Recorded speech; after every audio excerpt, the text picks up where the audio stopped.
Hi hello ಹೊಸ ಕತೆ ನಿಮ್ಮ ಜೊತೆ ಕನ್ನಡತಿ ಮಾಡುವ ನಮಸ್ಕಾರಗಳು. ಯಾರೆಲ್ಲ ಈ ಕಥೆನ ಓದಬೇಕು ಅಂತ ಇಷ್ಟಪಡ್ತಿರೋ ಡಿಸ್ಕ್ರಿಪ್ಷನ್ ಕೆಳಗಡೆ ಟ್ರಾನ್ಸ್ಕ್ರಿಪ್ಟ್ ಅಂತ ಇದೆ, ಅದನ್ನು ಕ್ಲಿಕ್ ಮಾಡಿದ್ರೆ ಕತೆ ಪೂರ್ತಿ ಬರವಣಿಗೆ ರೂಪದಲ್ಲಿ ಸಿಗುತ್ತದೆ.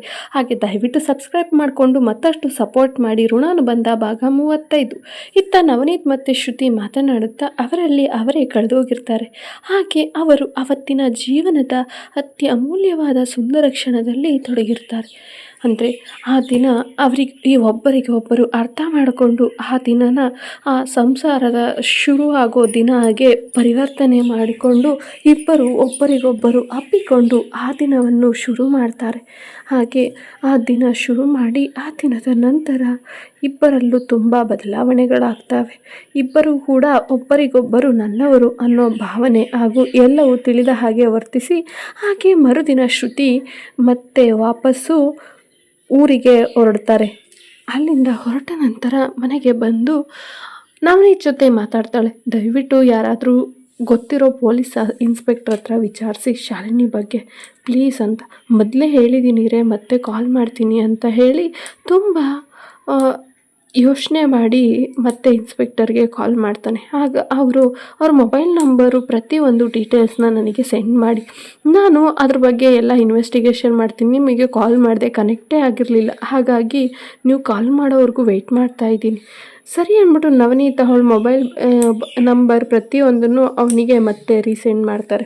ಸೆಂಡ್ ಮಾಡಿದ ತಕ್ಷಣ ಅವರು ಆ ಮೊಬೈಲ್ ಟ್ರೇಸರ್ನ ಲಾಕ್ ಮಾಡ್ತಾ ಇರ್ತಾರೆ. ಅದು ಎಲ್ಲಿ ಟ್ರೇಸ್ ಆಯಿತು, ಎಲ್ಲಿ ಸ್ವಿಚ್ ಆಫ್ ಆಯಿತು ಅನ್ನೋದನ್ನು ಹುಡುಕಿ ನೋಡಿ ಆ ಮೊಬೈಲ್ ಟ್ರೇಸರ್ ಪ್ರಕಾರನೇ ಲೊಕೇಶನ್ಗೆ ಹೋಗ್ತಾರೆ. ಅಲ್ಲಿ ಶಾಲಿನಿ ಹೊರಗಡೆ ದುಬೈಯಲ್ಲಿ ಇರೋದು ಗೊತ್ತಾಗುತ್ತೆ. ಅಲ್ಲಿಗೆ ಹೋಗಿ ಕೇಳಿ ವಿಚಾರಿಸಿದಾಗ ಮೊಬೈಲ್ ಮಾತ್ರ ಇಲ್ಲಿ ಬಿಟ್ಟೋಗಿರ್ತಾಳೆ ಅಂತ ಹೇಳಿರ್ತಾರೆ. ಆದರೆ ಅದೇ ಅವಳ ಕ್ಲಾಸ್ಮೇಟ್ ಹುಡುಗನ್ನ ತುಂಬ ಪ್ರೀತಿಸ್ತಾ ಇರ್ತಾರೆ ಇಬ್ಬರು ಒಬ್ರಿಗೊಬ್ರನ್ನ.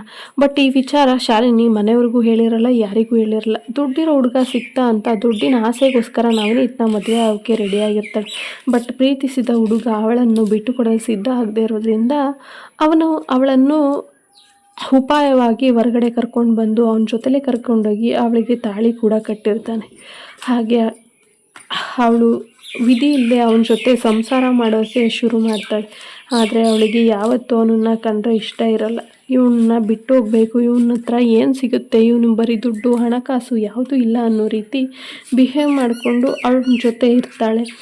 ಆದರೆ ಈಗ ವಾಪಸ್ ಹೋದರೆ ಊರ ಕಡೆ ಕೂಡ ಮುಖ ತೋರ್ಸೋಕ್ಕಾಗಲ್ಲ. ಇವನು ನನ್ನನ್ನು ಈ ರೀತಿ ಕರ್ಕೊಂಡು ಬಂದ ಅಂತೂ ಹೇಳೋಕ್ಕಾಗಲ್ಲ. ಯಾಕಂದರೆ ನಾನು ಕೂಡ ಮೊದಲೇ ತಪ್ಪು ಮಾಡಿದ್ದೀನಿ ಅನ್ನೋದನ್ನು ತಿಳ್ಕೊಂಡ ಶಾಲಿನಿ ಹಾಗೆ ಸುಮ್ಮನೆ ಒಂದಷ್ಟು ದಿನ ಕಾಲ ಕಳೀತಾ ಇರ್ತಾಳೆ. ಬಟ್ ಇಬ್ಬರಲ್ಲೂ ತುಂಬ ಜಗಳ ಮನಸ್ತಾಪಗಳು ನಡೀತಾ ಇರ್ತವೆ. ಅದ್ವಿತ್ ಅಂತನೋ ಹುಡುಗ ತುಂಬ ಅವಳನ್ನ ಪ್ರೀತಿಸ್ತಾ ಇರ್ತಾನೆ. ಬಟ್ ಅವಳು ದುಡ್ಡನ್ನು ಪ್ರೀತಿಸ್ತಾ ಇರ್ತಾಳೆ. ಅದ್ವಿತ್ಗೆ ಅದು ತಿಳಿಯದೆ ಅವಳನ್ನು ಎಷ್ಟೇ ಪ್ರೀತಿಯಿಂದ ನೋಡಿಕೊಂಡ್ರೂ ಕೂಡ ಅವಳಿಗೆ ಸಮಾಧಾನ ಆಗಲ್ಲ. ದುಡ್ಡು ಅನ್ನೋ ಪಿಶಾಚಿ ಥರ ಆಡ್ತಾ ಇರ್ತಾಳೆ.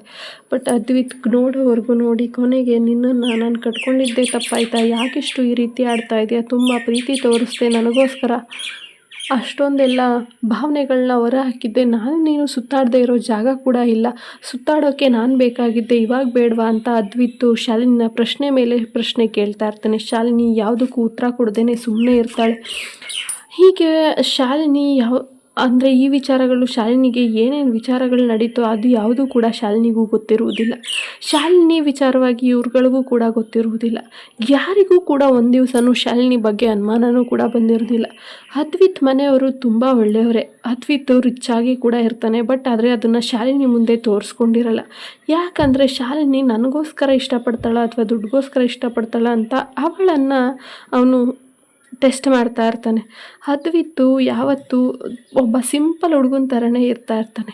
ಹಾಗೆ ಅದ್ವಿತ್ ಪ್ರಶ್ನೆ ಮಾಡಿದಾಗ ಶಾಲಿನಿ ಹಾಗೆಲ್ಲ ಏನೂ ಇಲ್ಲ ಅಂತ ಹೇಳಿ ಕೈಯಲ್ಲಿ ಹಿಡಿದಿದ್ದ ಗ್ಲಾಸ್ನ ತುಪಾರ್ ಅಂತ ಕೆಳಗಡೆಗೆ ನೆಲಕ್ಕೆ ಬಡಿದು, ಇಷ್ಟೊಂದೆಲ್ಲ ಕ್ವಶನ್ ಮಾಡ್ತಾ ಇರ್ತೀಯಲ್ಲ, ಇಷ್ಟೊಂದೆಲ್ಲ ಡೌಟ್ ಇರೋನು ನನ್ನನ್ನು ಯಾಕೆ ಮದುವೆ ಆದೆ, ನನ್ನನ್ನು ಯಾಕೆ ಕರ್ಕೊಂಡು ಬಂದೆ, ಹೇಗೋ ನಾನು ಮದುವೆ ಆಗಿ ಹೋಗ್ತಿದ್ನಲ್ಲ ಅದ್ವೈತ್, ನೀನು ಕೊಟ್ಟಿರುವ ಪ್ರೀತಿನ ನಾನು ಹೇಗೆ ಬಿಟ್ಕೊಡ್ಲಿ, ನೀನು ಕೊಟ್ಟಿರೋದು ನನಗೆ ಅಪ್ರಂಜಿ ರೀತಿ ಪ್ರೀತಿ. ಅಪ್ಪ ಅಮ್ಮ ಇದ್ದರೂ ಕೂಡ ನನಗೆ ಎಷ್ಟೋ ಸಾರಿ ಆ ಪ್ರೀತಿ ದೊರಕೇ ಇಲ್ಲ. ನೀನು ಕೊಟ್ಟಿರೋದಕ್ಕೆ ನಿನ್ನನ್ನು ದೇವತೆ ಅಂತ ಪೂಜಿಸ್ತಾ ಇದ್ದೀನಿ, ಏನು ಪ್ರಯೋಜನ, ಆದರೆ ದೇವತೆ ಥರ ನೋಡ್ಕೋತಾ ಇದೆಯಾ ನೀನು ಅಂತ ಶಾಲಿನಿ ಪ್ರಶ್ನೆ ಮಾಡ್ತಾಳೆ. ದೇವತೆ ರೀತಿ ನೋಡ್ಕೊಳ್ದೆ ಇನ್ಯಾವ ರೀತಿ ನೋಡ್ಕೊಳ್ತಾ ಇದ್ದೀನಿ ಹೇಳು, ನಾನು ನಿನಗೇನಾದರೂ ಕಷ್ಟ ಕೊಡ್ತಾ ಇದ್ದೀನಾ, ಏನಾದರೂ ನೋವು ಕೊಡ್ತಾ ಇದ್ದೀನಾ, ಹೊಡಿತಾ ಇದ್ದೀನಾ, ಕುಡ್ಕೊ ಬರ್ತಾ ಇದ್ದೀನಾ, ಅಥವಾ ಕ್ಲಬ್ ಅಂತ ಏನಾದರೂ ತಿರುಗಾಡ್ತಾ ಇದ್ದೀನಾ, ಈ ರೀತಿ ಮಾತಾಡೋಕ್ಕೆ ನಾಚಿಕೆ ಆಗಲ್ವಾ ನಿನಗೆ ಅಂತ ಇಬ್ಬರು ಕೋಪ ಮಿತಿ ಮೀರಿ ಜಗಳ ಶುರುವಾಗಿರುತ್ತೆ. ಆದರೆ ಶಾಲಿನಿ ಯಾವುದಕ್ಕೂ ಅಂಜದೆ ಸ್ವಲ್ಪ ಬಂಡತನವಾಗಿ ವರ್ತಿಸ್ತಾ ಇರ್ತಾಳೆ. ಹಾಗೆ ಅದ್ವೈತ್ ಅವರ ಅಪ್ಪ ಕೂಡ ಊರಿಗೆ ಬರ್ತಾ ಇರ್ತಾರೆ ದುಬೈಯಿಂದ. ಅವರು ಕೂಡ ವಾಪಸ್ ಊರಿಗೆ ಬಂದಿರ್ತಾರೆ. ಅದ್ವೈತ್ನ ಹೀಗೆ ಎಲ್ಲೋದ ಏನು ಎತ್ತ ಅಂತ ವಿಚಾರಿಸಿದಾಗ ದುಬೈಗೆ ಹೋಗಿದ್ದಾನೆ ಅಂತೇಳಿ, ನಾವು ಅಲ್ಲಿಂದನೇ ಬಂದಿದ್ದೀವಲ್ಲ ಅಂತ ಹೇಳಿ ಅದ್ವೈತ್ಗೆ ಕಾಲ್ ಮಾಡಿ ಅವನು ಹೊಸ ನಂಬರಿಂದ ಅದ್ವೈತ್ನ ವಾಪಸ್ ಮನೆಗೆ ಬರೋಕೆ ಅದ್ವೈತ್ ಹೇಳ್ತಾನೆ, ನಾನು ಒಂದು ಹುಡುಗಿನ ಪ್ರೀತಿಸಿ ಮದುವೆ ಆಗಿದ್ದೀನಿ, ನಾನು ಆ ಹುಡುಗಿ ಜೊತೆ ಬಂದರೆ ಮಾತ್ರ ಬರ್ತೀನಿ ಅಂತ ಹೇಳ್ತಾರೆ. ಹಾಗೆ ಇತ್ತ ಪೊಲೀಸ್ ಕೂಡ ಇನ್ವೆಸ್ಟಿಗೇಷನ್ ಮಾಡ್ತಾ ಇರ್ತಾರೆ. ಅತ್ತ ದುಬೈಯಿಂದ ವಾಪಸ್ಸು ಅದ್ವೈತ್ ಮತ್ತು ಶಾಲಿನಿ ಇಬ್ಬರು ಮನೆಗೆ ಬರ್ತಾ ಇರ್ತಾರೆ. ಅವರು ಆ ಮನೆಗೆ ಬಂದಾಗ ಅಲ್ಲೂ ಕೂಡ ಅದ್ವೈತ್ ಅವರು ತುಂಬ ರಿಚ್ನೆಸ್ ಆಗಿ ಅವಳನ್ನು ವೆಲ್ಕಮ್ ಮಾಡೋಕ್ಕೆ ಮಗನಿಗೋಸ್ಕರ ಅವಳನ್ನು ಒಪ್ಕೊಳ್ಳೋಕ್ಕೆ ರೆಡಿಯಾಗಿರ್ತಾರೆ.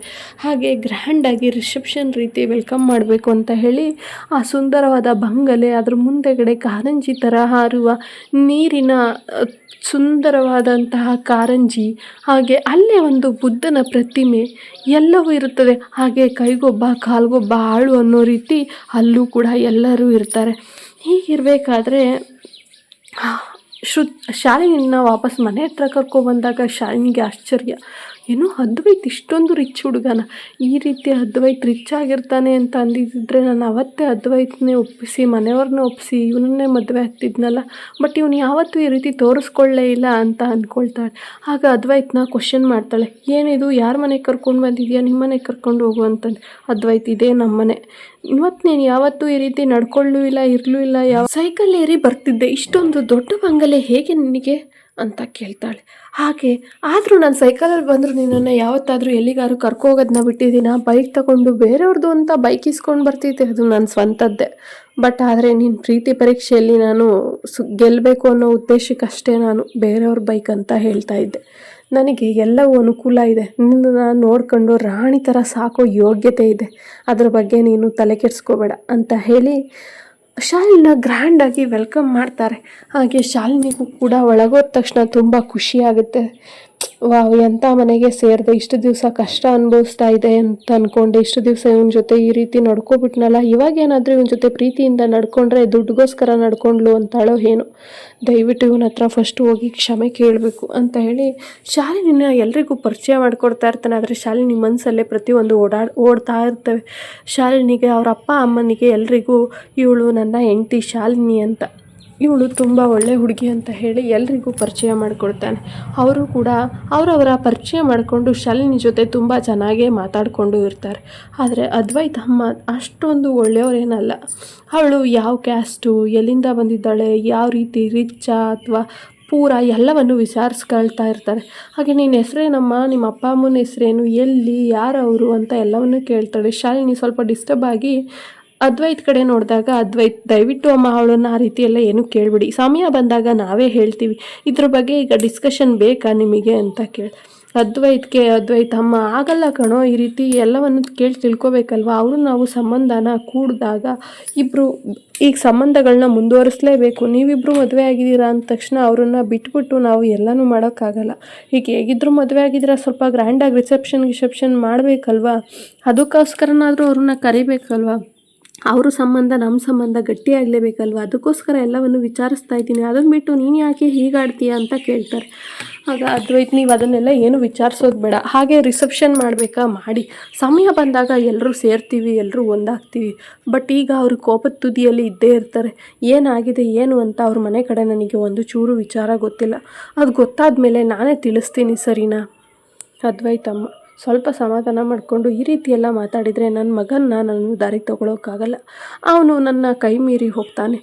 ಅಮ್ಮ ನಮ್ಮ ಬಗ್ಗೆ ನಿಷ್ಠುರವಾಗಿ ಮಾತಾಡ್ತಾಳೆ, ಇವಳನ್ನೇಗಪ್ಪ ನಂಬೋದು ಅಂತ ಹೆಂಡತಿ ಪರಾನೇ ವಹಿಸ್ತಾನೆ, ಮತ್ತೆ ಬೇರೆ ಕಡೆ ಹೋದರೂ ಹೋಗ್ಬೋದು ಅಂತ ಹೇಳಿ ಅದ್ವೈತಮ್ಮ ಸಮಾಧಾನ ಆಗಿ ಅದ್ವೈತ್ನ ಹಾಗೆ ಸಮಾಧಾನದಿಂದ ಪ್ರೀತಿಯಿಂದ ಮಾತಾಡಿಸುತ್ತಾ ಇಬ್ಬರಿಗೂ ಊಟ ಬಡಿಸಿ, ಕುತ್ಕೊಮ್ಮ ಊಟ ಮಾಡು ಅಂತ ಹೇಳಿ ಅದ್ವೈತ್ ಎದುರಿಗೆ ಶಾಲಿನ ತುಂಬ ಚೆನ್ನಾಗಿ ನೋಡ್ಕೊಳ್ಳೋಕ್ಕೆ ಪ್ರಯತ್ನ ಪಡ್ತಾರೆ.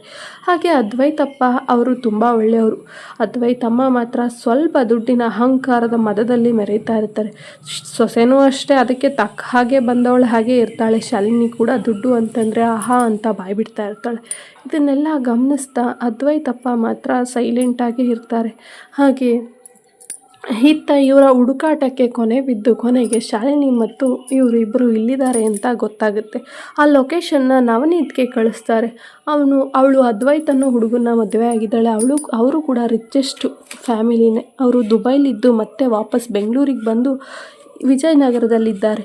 ನೀವು ಬೇಕಾದರೆ ಹೋಗಿ ಲೊಕೇಶನಲ್ಲಿ ನೋಡಿ ಅಥವಾ ವಾಪಸ್ ಕರ್ಕೊಂಡು ಬರಬೇಕಾ ಹೇಳಿ ಅಂತ ಕೇಳ್ತಾರೆ.